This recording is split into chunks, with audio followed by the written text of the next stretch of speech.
Shabbat Shalom.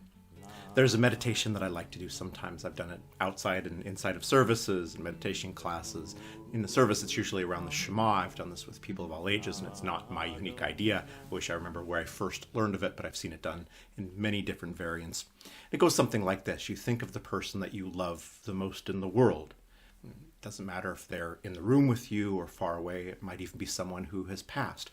But you focus on the most pure version of that love you can. And then the meditation comes out something like, okay, what's the first color that comes to mind when you focus on that? And just say it's color blue. And then you attach that to someone's heart. Okay, visualize that color coming from your heart and visualize what that looks like. Is it swirling? Is it a steady light? And getting as much detail. And, do you smell anything? Is there, like a smell of lavender, a smell of citrus, or a smell of, baked challah? What's coming from that? But trying to put as many of the five senses. Is there a hum? Is there a music that comes from that?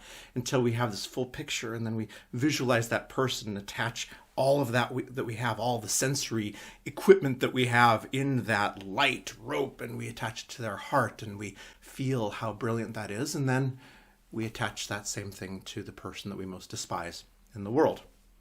Yeah, it's not the easiest exercise to do. It's part of, and the reason that I do this around the Shema is because if we say, Shema Yisrael Adonai Eloheinu Adonai Echad, that God is one and we're all attached to the same oneness, then the question is, who do we not allow to be into that same one? In other words, who is not allowed into our space that we recognize as equally human as we are?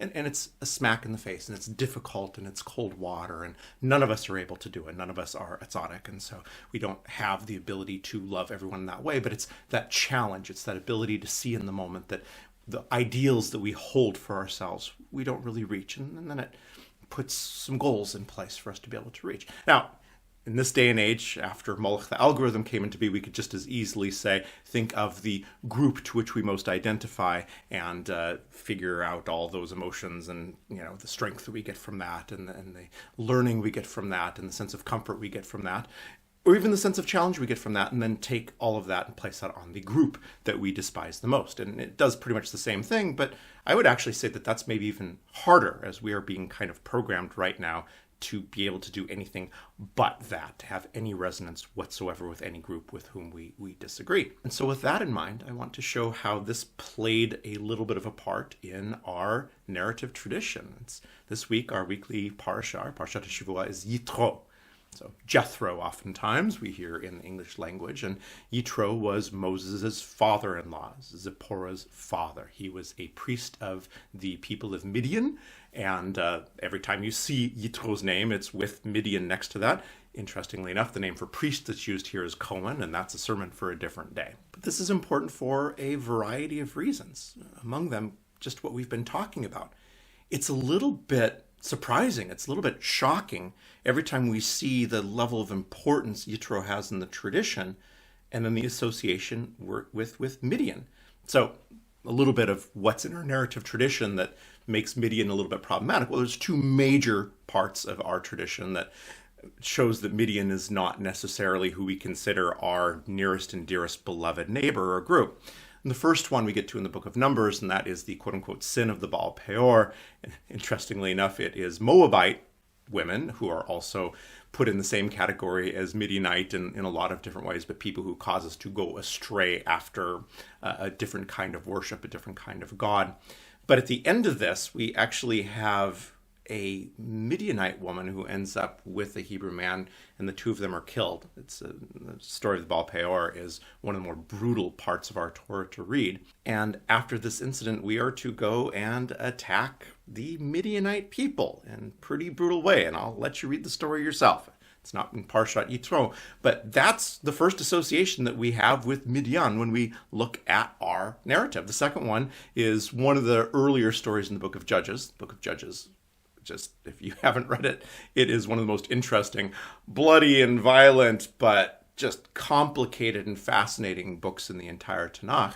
And relatively early on, according to the narrative, we are not doing what we're supposed to be doing. We're not worshiping in the right way. So therefore, the Eternal lifts up the Midianites to take over and oppress us for about 7 years.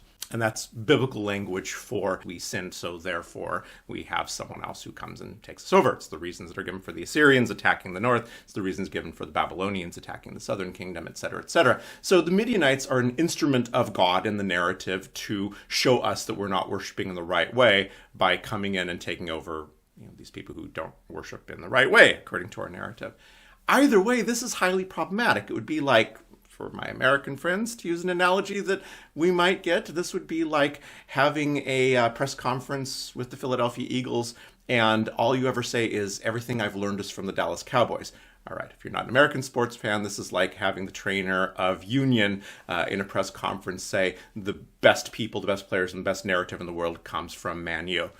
All right, and if you're not a sports fan, then I'm hoping that you're going to get past your annoyance and just understand what I'm trying to say here. The idea is it's a shock. It's cold water in the face that we have Yitro as the name of a Parashat. There's very few Parshiot. There's very few Torah portions that have a name as the name of the Parashat. The name comes from one of the first critical words in the Parashat itself. And we have Korach and we have Pinchas, and those are relatively problematic stories, but here we have Yitro, and Yitro is presented as a priest to the Midianites in a relatively heroic or positive capacity. And that seems strange. Maybe not to us so far in the future, but to people who would be reading earlier versions of this would be quite odd. So what are the things that are being associated with Yitro then? Well, the second we've already talked about last week in the sermon, and that is this idea that over and over again there are large groups of the Jewish people who rise up and they complain against Moses. And Yitro takes him instead aside and criticizes him in person. Now, first of all, why does the group complaint work? Well, we see this today quite a bit. The pile on social media. Why do we do it? Because it works. Because piling on will usually get people to do exactly what we want them to do because it's awful and it's terrifying and it's about as unpleasant as you can get on social media. So yeah, the group thing works, but Yitro, eschewing the thing that is the easy way to get your way, takes Moses aside and convinces him, listen, you are going to burn yourself out. This is obviously speculative, but a little bit of human nature. I can only imagine that Moses wasn't having any of this at the very beginning, and Yitro had to convince him and partially convince him by showing him all the things that he was doing wrong because he was burning out. And none of us like to hear that, but it's a hell of a lot easier to hear that when we're looking at someone we respect eye to eye than when it's part of a group that's calling us out. So that's a pretty powerful part of the narrative where we collectively, the Jewish people, come off looking pretty bad, and the Midianite priest comes out looking pretty good. Again, this is shocking in context. But here we are in Parashat Yitro, and what's contained here? The 10 Utterances. Yes, this is me, Rabbi Don Quixote, who is jousting at yet another windmill trying to get to say 10 utterances instead of 10 commandments. They are not commandments, or at least not all of them. They are utterances. The first is, I am the eternal, your God. That's not a commandment. That is an utterance. And the last one, you shall not covet. How can you command someone on how they think? I love how various rabbis have talked about this throughout history, but one of the ways to look at it is it's a reward. If we actually live as if we're all interconnected through the same reality, I am the eternal, your God, then one of the results of that at the very end is we wouldn't think of doing things like steal or murder or bear false witness, and we certainly wouldn't have to worry about what our neighbor has that we don't have. So, all right, the 10 utterances off the soapbox here. And the name of the parsha where the 10 utterances is Yitro. It's not saying that Yitro is responsible for the 10 utterances, but the association, again, is shocking. So I think the meaning is actually pretty clear. And it is the reminder, the warning, that we are not capable of revelation, the revelation of the law, or change, the change of how Moses saw his leadership, without outside input. It seems like the most obvious thing in the world, except for it's not the most obvious thing in the world. Any of us who primarily get our news via social media, we have not seen an opinion that we don't already agree with in years now at this point. It actually takes significant work to go and read a source outside of something that we already agree with that general narrative. But yet in this case, the source that we all agree with would, I guess, be the Jewish people. But yet the source that's actually inspiring in this moment is the external source, the highly problematic source, Yitro. Let me again throw the water on us. This would be a lot like saying the most important thing, the most important words you're going to hear in the coming year are from the political party that you despise the most. It's like sitting and saying, I can only think of all the good things that the president who I don't like has done in the last several presidencies. That's exactly the feeling that we're getting in Torah through this relationship here. And yes, I know how problematic that is, but let me finish off the sermon with a couple practical solutions. And this is one of the few times that I'm actually not being hypocritical or just trying to convince myself I need to do this as well. I started doing this a few years ago, and I think it's absolutely life-changing. It's not necessarily pleasant for all of my friends who find me sometimes challenging opinions that I wouldn't have had years ago and trying to say, well, here's some other things to think about.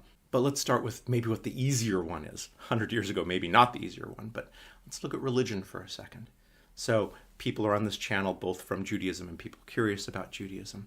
But one of the ways to look at this is we still use our religion all too often as a tribal flag as opposed to a relationship with that which is greater than us.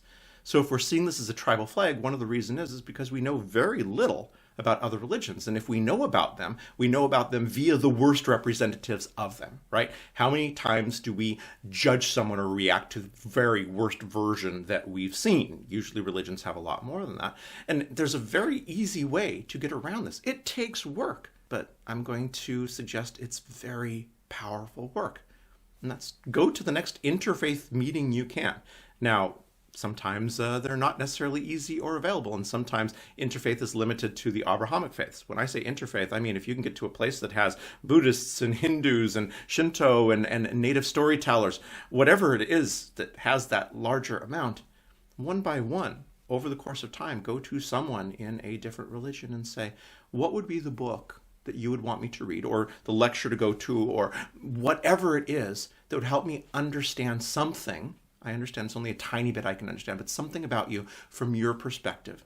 And, you can go a little bit further. As a Jew, when I've done this before, the message will contain something like, that's not proselytizing. I'm not here to convert to something else, but I'm here to learn something more. And it's amazing. I've read stuff with which I've disagreed. I've read stuff that I found problematic. I've also found some pretty amazing things. You start working through various different religions and look how our view of the world grows.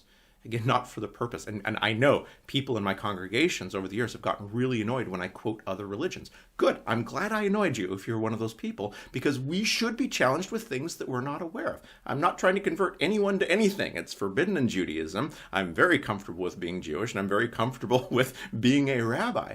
But if we can't learn something from wisdom and other traditions, that's exactly what I'm talking about. Midianites were another religious group. It was a cultural group with a different religious practice. And here we are learning from them the most critical things in our narrative. Here's the harder one. And that is the balance reading in the political world. And this is, first of all, the question is, do we have any friends left that we respect on the other side of the political aisle? Hopefully we all have at least one. Moloch is trying really hard to make sure we have none, but hopefully we at least have one. Do we have someone that we trust, someone highly educated and motivated and well-spoken that we can say, all right, I've just read this book on this subject. I'd really like to read something that disagrees with this perspective. And this is the challenge. If you've made it this far in the sermon, this is where I want us to look at each other as closely into the eyes as we possibly can and say, if we're not willing to do this, I think we need to have a little bit of a look in the mirror and say, why are we not willing to have any of our opinions challenged? And yes, psychologically, when reading that book, we are probably going to be upset the entire time. We are going to be in flight, fight, or freeze during the entire time. But we are going to be encountering, maybe for the first time in a while, something with which we disagree. And yeah, maybe we meet with that friend and say, hey, I want to have the sit down with you where I rip apart this book. And if that friend is a close friend, then that might be a really interesting exercise if you're willing to then go the other direction and have them do the same thing to the book that you just read. Either way, it's not easy, but if it's easy, it's probably not incredibly valuable, is it? I'll tell you what's easy. It's to read the same opinions that we already agree with over and over again. So yeah, I think it's incredibly deliberate that in this part of Torah where we have the first expression of the 10 utterances, because there are 2/3, probably a sermon for a different day, But in that point where we encounter the central part of our tradition, the epitomization of then what explodes out to hundreds of other thoughts and ideas, ways to live morally and ethically with each other that embody this idea that I am the eternal, your God. That it's not an accident that the name of that is the name of a non-Jewish priest from a group that was a highly problematic rival group with whom we had a history of difficult relationships. If we were supposed to only look inside of our own opinion group in order to find meaning, inspiration, then I think that we would have very easily had a different name of this parasha. And we certainly wouldn't have retained the story of Yitro going to Moses saying, you're going to burn yourself out. Let's figure out a way to help you through this. Yeah, we are working really hard to not be able to do that anymore. And step by step, it's up to us to do these hard things, to pull it back, to start re-welcoming the stranger into our midst, who are we as obligated to love as ourselves as we are our neighbors, the people with whom we already agree. And with that, maybe gauntlet thrown down, maybe some really good food for thought that's part of our healing. And with that, I say Shabbat Shalom.